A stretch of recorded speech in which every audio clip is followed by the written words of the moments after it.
Take one more breath. Be aware of your whole body as best you can. Take a breath. And then, when you're ready, you can open your eyes. Thea, good girl. Take one more breath. Yeah, that is Thea, the meditating cat. It's video that's getting a lot of attention. She was even featured in People magazine, but Thea's biggest gift is what she does for children right here in our area.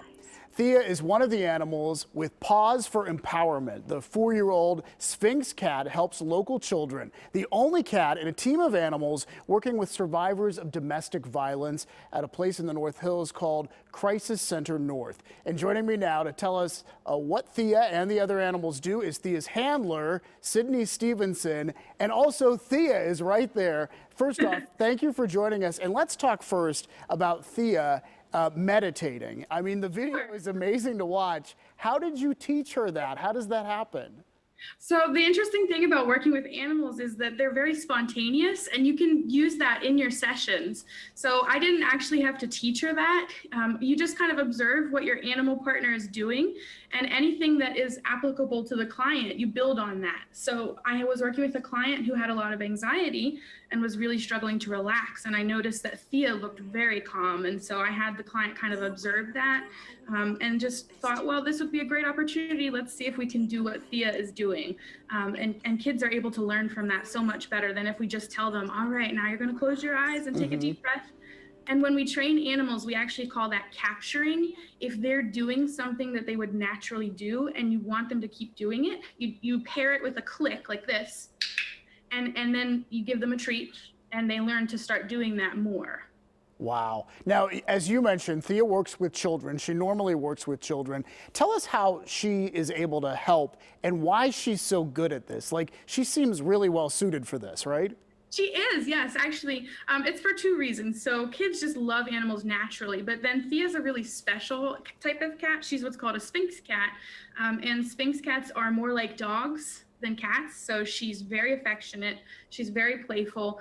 And she also is 4 degrees warmer than a regular cat. And so when she sits on a client's lap, she just feels really calming and can help them feel more at peace. And she purrs a lot because Sphynx cats are very naturally happy as well, and they seek affection. So she will just jump up onto the kids' laps naturally. As soon as they walk into a room, she wants to greet them. There's something about a cat's purr that just calms you down.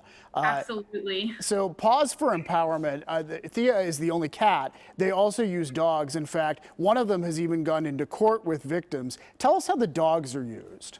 Sure. So we actually have expanded our PAWS program. Our very first canine advocate in Allegheny County, that was Penny, and she still does that work. And basically their job is to provide the handlers with information about how the victim is feeling. They can kind of tune in with the victim and see what their emotional states are.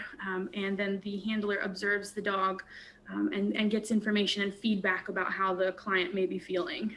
It's amazing what they can sense, and they can sense it even before other humans can sometimes, and it's just fascinating. So tell us how the program has adapted to COVID, because Thea has gone virtual, right? Yes, so that was interesting because at first, you can't really get a cat to stare at the screen, but we've adjusted really well.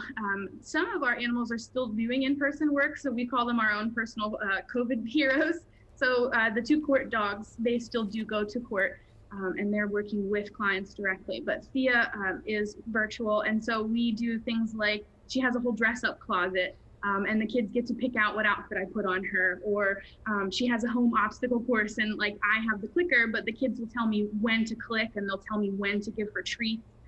I also have some kids that just like to sit and read stories to her, and that's something that you can do virtually. So we've been pretty flexible with trying to kind of adjust as everyone has had to during this time, and it seems to be still working very well.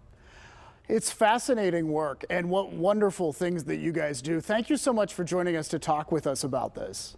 You're welcome. And I just want to also say, if anyone's interested, we do have some YouTube videos of the animals relaxing. It's called Paws for Tranquility. We have a YouTube channel. So if you liked what you saw today, you can check those out and see all of our other wonderful canine advocates. We will definitely check it out. Thank you, Sydney, and thank you, Thea, for being part of the show. We appreciate it. Sure. And if you have been moved by the work that they do through Pause for Empowerment at the Crisis Center North, we have a link for you on our website, pittsburghtodaylive.com. You can find out more about what they do, or you could also donate.